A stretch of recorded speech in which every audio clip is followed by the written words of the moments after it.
Hello guys, welcome back to YouTube channel. ഇന്ന് നമ്മൾ നമ്മുടെ വണ്ടിക്ക് ഫോഗ് ലാമ്പ് സെറ്റ് ചെയ്യാൻ പോവാണ് കേട്ടോ. അപ്പോൾ നമ്മൾ ഇവിടെ നിന്ന് നേരെ പോകാൻ പോവാണ്. നമ്മുടെ സൗത്ത് പറവൂർ ഒരു വർക്ക്ഷോപ്പിലാണ് ചെയ്യാൻ പോകുന്നത്. നമ്മുടെ ഫ്രണ്ടിൻ്റെ ഒരു വർക്ക്ഷോപ്പാണ്. അപ്പോൾ നമുക്കിനി വർക്ക്ഷോപ്പിൽ ചെന്നിട്ടുള്ള വീഡിയോ ഒക്കെ ഒന്ന് കാണാം. പിന്നെ നിങ്ങൾ നമ്മുടെ ചാനൽ സബ്സ്ക്രൈബ് ചെയ്തിട്ടില്ലെന്നാണെങ്കിൽ ഒന്ന് സബ്സ്ക്രൈബ് ചെയ്യുക. വീഡിയോ ഇഷ്ടപ്പെട്ടാൽ ഒന്ന് ലൈക്ക് ചെയ്യുക, ഇഷ്ടപ്പെട്ടില്ലെങ്കിൽ ഡിസ്ലൈക്ക് ചെയ്യുക. നിങ്ങളുടെ സജഷൻസൊക്കെ ഒന്ന് കമൻസ് ആയിട്ട് അറിയിക്കുക. അപ്പോൾ ഓക്കെ, നമുക്ക് വീഡിയോയിലേക്ക് പോവാം. ഗൈസ്, പിന്നെ ഒരു കാര്യമുള്ളതെന്ന് വെച്ചാൽ നമ്മളിതിൽ ലൈറ്റ് സെറ്റ് ചെയ്യാനായിട്ട് വണ്ടിയിൽ വരുന്ന വയറിംഗ് ഒന്നും നമ്മൾ കട്ട് ചെയ്യുന്നില്ല. പിന്നെ ചിലപ്പോൾ നമ്മൾ സ്വിച്ചും കൂടി ആഡ് ചെയ്യാണ്ട് ചെയ്യാൻ പറ്റുമെന്ന് നോക്കുന്നുണ്ട്. അപ്പോൾ അങ്ങനെ പറ്റുകയാണെന്നുണ്ടെങ്കിൽ നമ്മൾ സ്വിച്ച് ആഡ് ചെയ്യാണ്ട് തന്നെ ചെയ്യും. അപ്പോൾ നമുക്ക് സെറ്റ് ചെയ്യുന്നത് എങ്ങനെയാണെന്ന് നോക്കാം. നമ്മളിപ്പോൾ സൗത്ത് പറവൂരാണുള്ളത്. സൗത്ത് പറവൂർ വന്നു കഴിയുമ്പോൾ ഇങ്ങനെ ഒരു ബോർഡ് കാണാം, പക്ഷേ അങ്ങോട്ടല്ല. എൻ്റെ തൊട്ട് സൈഡിൽ നമ്മുടെ ഷാജി ആശാൻ്റെ വർക്ക്ഷോപ്പിലേക്കാണ് നമ്മൾ വന്നിരിക്കുന്നത്. നമ്മുടെ വണ്ടിയൊക്കെ തിരുപ്പുണ്ട്. അപ്പോൾ നമുക്കിനി അതിൽ സെറ്റ് ചെയ്യുന്നതിൻ്റെയും ബാക്കി പരിപാടികളൊക്കെ ഒന്ന് നോക്കാം. നമ്മളിപ്പോൾ സെറ്റ് ചെയ്യാൻ പോകുന്നതെന്ന് വെച്ചാൽ ഏകദേശം ഈ ഒരു ഭാഗത്തായിട്ടാണ് നമ്മുടെ നക്കിൾ ഗാർഡിൻ്റെ ആ ലോക്ക് വന്നേക്കുന്നുണ്ടോ, ആ ത്രെഡ് ബാക്കിയുള്ളത് കൊണ്ടിട്ട് നമ്മൾ അതിൽ തന്നെ ഇട്ടാണ് ഫോഗ് ലൈറ്റ് സെറ്റ് ചെയ്യാൻ പോകുന്നത്. ഇതിപ്പോൾ സെറ്റ് ചെയ്ത് കഴിഞ്ഞിട്ടുള്ള ആ ഒരു ലുക്കാണ്. നമ്മൾ ജസ്റ്റ് ഫോഗ് ലൈറ്റ് മാത്രം ഒന്ന് വെച്ചേക്കുകയാണ് കേട്ടോ. അപ്പോൾ ഇതാണ് അത് കഴിഞ്ഞിട്ടുള്ളൊരു ലുക്ക്. ഇനിയിപ്പോൾ നമ്മൾ സ്വിച്ച് സെറ്റ് ചെയ്യാൻ പോകുന്നതെന്ന് വെച്ചാൽ ഈ ഒരു ഭാഗത്താണ് നമ്മൾ സെറ്റ് ചെയ്യാൻ പോകുന്നത്. ഇതിപ്പോൾ സ്വിച്ച് ഓൺ ചെയ്ത് ഹൈ ബീം ഓൺ ചെയ്താൽ മാത്രമാണ് ഫോഗ് ലൈറ്റ് ഓൺ ആവുള്ളൂ. അപ്പോൾ നമ്മൾ ഏകദേശം അങ്ങനെയാണ് ചെയ്യാൻ പോകുന്നത്.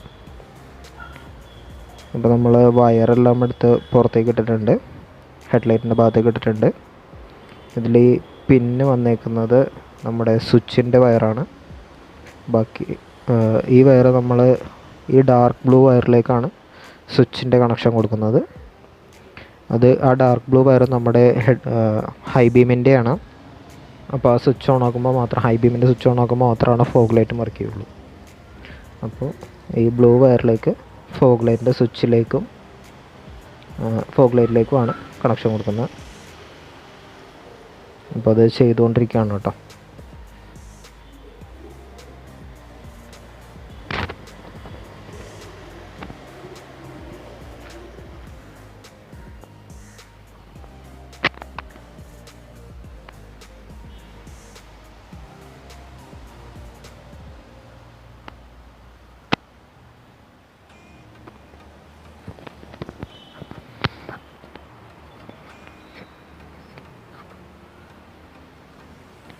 ഇപ്പോൾ നമ്മൾ ചെയ്തേക്കുന്നതെന്ന് വെച്ചാൽ ഈ ഡാർക്ക് ബ്ലൂ വയറിൽ നിന്ന് ലൈൻ എടുത്ത് സ്വിച്ചിലേക്ക് കൊടുത്തേക്കാണ്. പിന്നെ ആ സ്വിച്ചിൻ്റെ ഒരു ലൈനിലേക്ക് നമ്മൾ ഫോഗ് ലൈറ്റിൻ്റെ പോസിറ്റീവ് കണക്ട് ചെയ്ത് വെക്കും.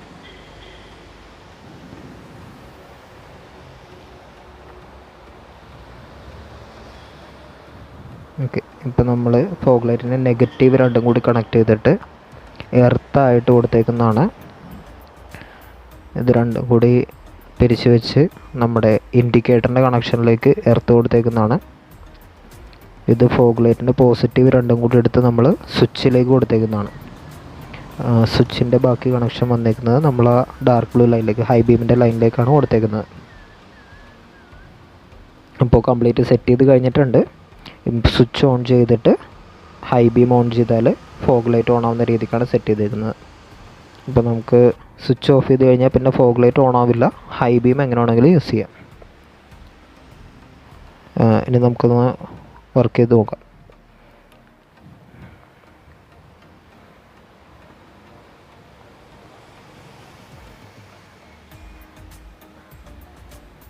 ഇപ്പോൾ വണ്ടി സ്റ്റാർട്ട് ചെയ്ത് ഫോഗ് ലൈറ്റിൻ്റെ സ്വിച്ച് ഓഫാണ്. ഹൈ ബീം ഓൺ ചെയ്ത് കഴിഞ്ഞാൽ ഹെഡ്ലൈറ്റ് മാത്രം ഓൺ ആവും. സ്വിച്ച് ഓൺ ചെയ്തിട്ട് ഹൈ ബീം ഓൺ ചെയ്താൽ സ്വിച്ച് ഓൺ ചെയ്ത് ഹൈ ബീം ഓൺ ചെയ്താൽ നമ്മുടെ ഫോഗ് ലൈറ്റും കൂടി കത്തും.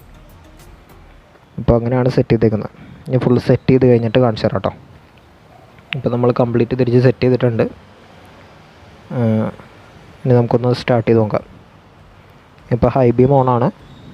ഹൈ ബീം ഓഫ് ചെയ്തിട്ട് ഫോഗ് ലൈറ്റിൻ്റെ സ്വിച്ച് ഒന്ന് ഓൺ ചെയ്ത് ഹൈ ബീമും കൂടി ഓൺ ചെയ്താൽ ഫോഗ് ലൈറ്റ് കത്തും. ഇനി ഫോഗ് ലൈറ്റിൻ്റെ സ്വിച്ച് ഓഫ് ചെയ്ത് കഴിഞ്ഞാൽ ഹൈ ബീം മാത്രമായിട്ട് കത്തും. അപ്പോൾ ഈ ഒരു സെറ്റപ്പിലാണ് നമ്മൾ ചെയ്തേക്കുന്നത്. പിന്നെ നമുക്ക് രാത്രിയിലത്തെ വ്യൂവും കൂടി ഒന്ന് നോക്കാം. ലൈറ്റ് കിട്ടുന്നുണ്ടോ എന്ന് അറിയണ്ടേ. അപ്പോൾ ഇതാണ് രാത്രിയിലത്തെ നോർമൽ വ്യൂ എന്ന് പറയുന്നത്. നോർമൽ ലൈറ്റ് ഇതാണ്. ഇതിപ്പോൾ ഹൈ ബീം ഇട്ടാൽ ആ അറ്റത്ത് കണ്ടോ ജസ്റ്റ് ഒരു ചെറിയ വ്യത്യാസം മാത്രമേ ഉള്ളൂ. ഇനി നമുക്ക് ഫോഗ് ലൈറ്റ് ഒന്ന് ഓൺ ചെയ്ത് നോക്കാം. കണ്ടോ, ഇതാണ് ഫോഗ് ലൈറ്റ് ഓൺ ചെയ്ത് കഴിയുമ്പോഴത്തേക്കുള്ള ഒരു വിസിബിലിറ്റി എന്ന് പറയുന്നത്. അത്യാവശ്യം നല്ല വെളിച്ചമുണ്ട് കേട്ടോ, കണ്ടില്ലേ, നല്ലൊരു വ്യത്യാസമുണ്ട്. ഇതിപ്പോൾ ഫോഗ് ലൈറ്റ് ഓഫ് ചെയ്താൽ ഇത്രേ ഉള്ളൂ. ഇതിപ്പോൾ ഹൈ ബീമിലാണ് കിടക്കുന്നത്, പക്ഷേ ഇത്രേ ഉള്ളൂ. ഇതിപ്പോൾ ഫോഗ് ലൈറ്റ് ഓഫ് ചെയ്ത് ഹൈ ബീം ഇട്ടിട്ടാണ്. ഇപ്പോൾ തീരെ വെളിച്ചമില്ലാത്തതുകൊണ്ടാണ് ഫോഗ് ലൈറ്റ് സെറ്റ് ചെയ്തത്. കണ്ടില്ലേ, ഇത് നോർമൽ വിസിബിലിറ്റിയാണ്, ചെറിയ വഴിയാണ് കേട്ടോ. നോർമൽ വിസിബിലിറ്റിയാണ്. ഹൈ ബീം വന്നു കഴിയുമ്പോഴത്തേക്കും ചെറിയൊരു മുമ്പോട്ട് കുറച്ചുകൂടി കിട്ടുമെന്നേ ഉള്ളൂ. ഫോഗ് ലൈറ്റ് ഓൺ ചെയ്ത് കഴിഞ്ഞാൽ സൈഡിലേക്കൊക്കെ നന്നായിട്ട് കിട്ടുന്നുണ്ട്. ഈ ഫോഗ് ലൈറ്റ് ഓൺ ചെയ്ത് കഴിയുമ്പോഴത്തേക്കും കണ്ടോ, ഇത്രയും ഒരു വിസിബിലിറ്റി ഉണ്ട്. അപ്പോൾ ഇതിന് വേണ്ടിയിട്ടാണ് നമ്മൾ സെറ്റ് ചെയ്തത്. ഗൈസ്, നമ്മളിപ്പോൾ ലൈറ്റ് സെറ്റ് ചെയ്ത് കഴിഞ്ഞിട്ട് അത്യാവശ്യം നല്ലൊരു പെർഫോമൻസ് ഉണ്ട് കേട്ടോ. ലൈറ്റിൻ്റെ ഭാഗത്തുനിന്ന് നല്ലൊരു പെർഫോമൻസ് തന്നെ കിട്ടുന്നുണ്ട്. നമ്മൾ നിസ്സാര വില കൊടുത്ത് വാങ്ങിച്ചതാണ്. ഒരു ഫ്ലിപ്കാർട്ടിൽ നിന്നാണ് വാങ്ങിച്ചത്. ഒരു 350 രൂപയ്ക്ക് നമ്മൾ 4 പീസാണ് വാങ്ങിച്ചത്. വളരെ ചെറിയൊരു റേറ്റിനാണ് നമ്മൾ സാധനം വാങ്ങിച്ചിരിക്കുന്നത്. ഒരു പീസ് ഏകദേശം ഒരു ലൈറ്റിന് ഏകദേശം 75 രൂപ അടുത്ത് വരുന്നുള്ളൂ. അപ്പോൾ ആ ഒരു പ്രൈസ് വെച്ച് നോക്കുമ്പോഴത്തേക്കും വളരെ നല്ലൊരു പെർഫോമൻസ് തന്നെ കിട്ടുന്നുണ്ട് ലൈറ്റിൻ്റെ ഭാഗത്തുനിന്ന്. നമുക്ക് എക്സ്പൾസിന് അറിയാമല്ലോ, തീരെ ചെറിയൊരു വിസിബിലിറ്റിയാണ് ലൈറ്റിനുണ്ടായിരുന്നത്. അതിപ്പോൾ നല്ലൊരു വിസിബിലിറ്റി കിട്ടുന്നുണ്ട്. പിന്നെ ഇന്നത്തെ വീഡിയോ നിങ്ങൾക്ക് ഇഷ്ടമായെന്ന് വിചാരിക്കുന്നു. അപ്പോൾ വീഡിയോ ഇഷ്ടമായിട്ടുണ്ടെന്നാണെങ്കിൽ ഒന്ന് ലൈക്ക് ചെയ്യുക, നമ്മുടെ ചാനലൊന്ന് സബ്സ്ക്രൈബ് ചെയ്യുക. പിന്നെ നിങ്ങളുടെ സജഷൻസൊക്കെ ഒന്ന് കമൻസായിട്ട് അറിയിക്കുക. അപ്പോൾ നമുക്ക് മറ്റൊരു വീഡിയോ ആയിട്ട് വേറൊരു ദിവസം വീണ്ടും കാണാം. Okay, by.